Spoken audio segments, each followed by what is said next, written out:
ATM रे दुई थर कैंसल बटन दबाइले कौन हेबो 99% लोक भूल भावती।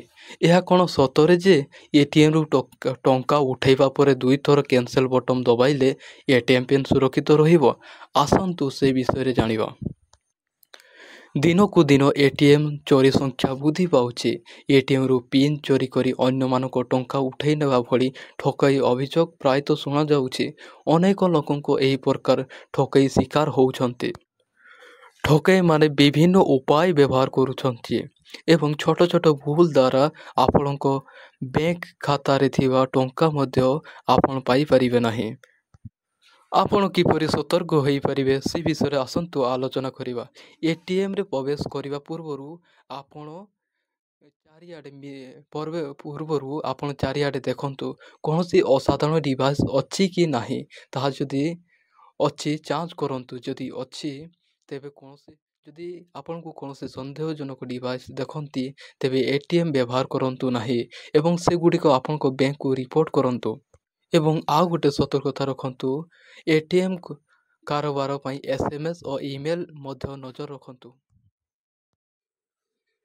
जदि आपण को कार्ड हजि जाए किंबा चोरी हो जाए तेबे मोबाइल बैंकिंग किंबा बैंक रो ग्राहक सेवा मानकु जणांतु। यह द्वारा अपव्यवहार संभावना ह्रास होई परिबो। एवं आउ गोटे सतर्कता आपण को मन रे रखिबा को हबो नियमित भाव रे आपण को पिन बदलांतु। प्रति 3 रु 6 मास आपण को एटीएम पिन बदलांतु। आपण को जन्मदिन किंबा सहज परि पिन व्यवहार करंतु नाही। आपण 4 अंक विशिष्ट पिन व्यवहार करि पारंतु। अजणा लोकंको साहाय्य दूरे रुहंतु। जदि आपण को कार्ड एटीएम परे फसी जाए किंबा कौनसी यांत्रिक त्रुटि देखा जाए तेबे अजणा लोकंको साहाय्य नेबा पई परिवर्ते सीधा सड़क बैंक को कॉल करंतु। किछि ठक साहाय्य बहाना रे आपण को कार्ड किंबा पिन चोरी करि पारंती।